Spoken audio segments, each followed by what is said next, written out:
that enclave where they gather. Are you okay with having the Americans bomb Nigerian people's homes? I'm not aware of that one. You're not aware? Hello and welcome to my 2 cents with Igwe Henry. Very so excited to have everyone join us today. Let's get talking. Have you guys seen the video, the interview as granted by Aljazera, titled Bwala Ahmed Tinubu, Renewed Hope or Renewed Hopelessness? And that was an interview as done by a veteran journalist, Mahdi Hassan, and the guest was Mr. Daniel Bwala. Did you see that interview? In that interview, I just felt so bad for Daniel Bwala. You know, one of the biggest problems we have in Nigeria is that we do not know what journalism is. We do not practice journalism in this part of the world. What we practice basically is emotional journalism, brown envelope journalism. Usually when you see the likes of Daniel Bwala or Mr. Reno or Mokri visit legacy media stations, and you see the questions being directed at these fellas, you ask yourself, is it that Daniel Bwala actually concocted these questions, or Reno Mokri concocted the questions and gave it to the interviewer to ask the interviewee? I do not truly understand, because these guys will come to legacy media stations without saying anything, without even making their facts known. No research is done to some of the things they say, to the hopers scuppers that they bring on board. You see them say all manners of things, and the journalist who is interviewing them doesn't even know what he's talking about, because he has not done no research about how to bring these guys' feet to the fire. So I'd love to say congratulations to Aljazera for allowing this, and I felt so bad for Daniel Bwala at this point. Now, if you've not watched the interview, I'd love to have you have a glimpse of it, and maybe when we come back, let's do some more talking. Of Morenike Saka, who said, I began to scream for help. I had to crawl my way out of the room. The missile tore through her apartment building, according to the Washington Post. How about Musa Soliu? I was in my room. I was buried under the ruins. I don't know how to restart my life. My belongings are destroyed. Houses were not destroyed. Are you telling us that Nigerian citizens are lying about being bombed by the US? I am saying that the military operation that was conducted on that day was targeted as terrorists, and we hit them. You have a history of not hitting terrorists and hitting civilians. You know that, right? Your country. I'm not aware. Oh, well, on December 21st, the Nigerian Air Force said that they handed over compensation to people who were hit in an accidental airstrike on Christmas Day 2024. Do you just bomb every Christmas? When and when? Christmas Day 2024 and Christmas Day 2025. I dispute that fact. We'll take it up with the Nigerian Air Force. Let me ask you this. Since President Tinubu came to office in 2023, the situation has worsened in your country. You have a mixture of militant groups, you have bandits, you have clashes between herders and farmers. We also have Nigeria is now of foreign interest in Nigeria. I'm sure. Nigeria is now the 5th deadliest country in the world. Are you proud of that record? I acknowledge the fact that we have insecurity in Nigeria, and until the hoax narrative of the Christian genocide, then we began to see back-to-back attack in Nigeria. We had, for the first 2 years of the president's administration, a substantial peace in Nigeria. Actually, the number of deaths went up on the president's watch. After this incident of a Christian genocide. And by the way, when did that begin? There is no country of the world today that is free from insecurity. No, there I are agree. parts of London you can't go in the evening. Okay, but we're not bombing London to root out militant training camps. But you have had so many of the bombing on behalf of the United Kingdom by the United States. Since you're making rather spurious comparisons. No, the context 11,000 people were killed in conflict in Nigeria in 2025. That is up from 8,700 in 2023. That is a 26% increase in the number of Nigerians killed since your party and your president came to office. That's a pretty awful record. It's awful.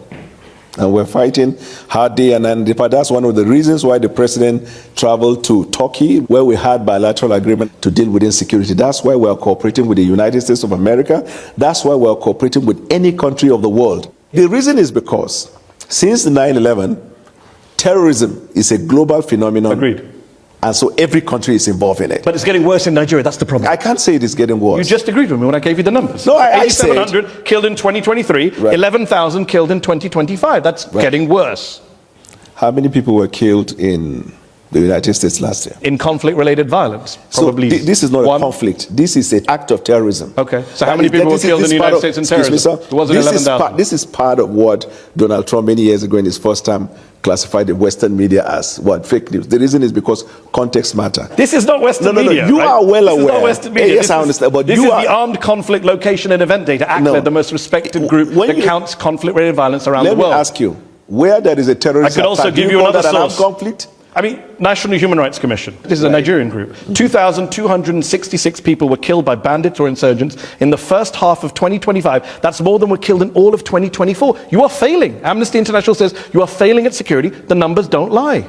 It's unfortunate, and as a government, and it's getting worse. We're working day and night, and it's getting worse. That situation. I don't agree to the fact that it's getting worse. How can it not get worse if more people die in 1 year than the previous year? Context matters. What's the context? The context is not getting worse. What? Yes. The context is not getting worse. The context is that it is not getting worse because you see, this is a water, right? Okay. If you have the water half, you could say half glass filled or half empty. Yeah. Isn't it right? Yeah. So the Western media always see Nigeria, Africa, and some of the activities in Africa as half empty. Excuse me.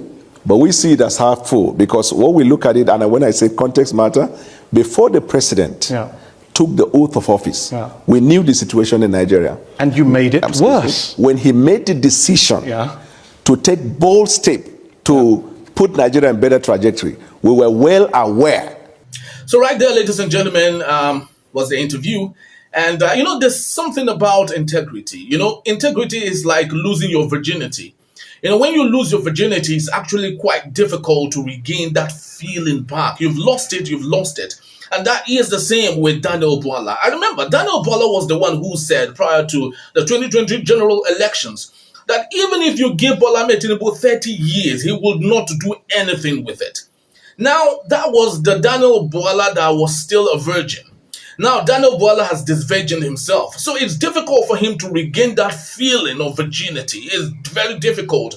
And little wonder you see a Daniel Bwala struggling, suffocating, right, to express himself. It is something about, trying to bring back that integrity you have once lost. When you're trying to defend something that cannot be defended, it's actually quite difficult. It's a very cumbersome task to carry. And that was what Daniel Bwala was faced with. He was given buzzwords from different directions. And the guy was trying to compare Nigeria and the UK. How do you compare apples and oranges? They are both fruits, but you can compare both together. You cannot. You cannot. You cannot. Let's face the fact, the growing level of insecurity is bad. Just yesterday, a youth corps member was killed on his way to Sokoto by bandits after 10 million naira was paid for his ransom. That is a National Youth Service Corps member serving Nigeria was killed. And no one seems to say anything about it. For us, it's normal. But for the rest of the world, it is not. We just learned, allegedly, according to AFP, published in Paris, that the federal government allegedly paid about $7 million to free the over 200 pupils that were abducted in Niger State. And you tell me the situation is not bad. And rather than the government, live up to expectation and say, hey, we understand that the situation is bad, but this is what we're doing about it. Rather, what have we seen? What we have seen, according to the CDS, is a controlled rehabilitation of terrorists. The same terrorists that you would rehabilitate and they would come back again to haunt you. Is that the kind of thing we should expect in Nigeria? Very so funny, but that is the sad situation we find ourselves in a country called Nigeria. This is my 2 cents. And I hope we'll make with it whatever it is that we desire. Please do well to follow us and subscribe to our YouTube page. Let's create a community of great thinkers. Cheers.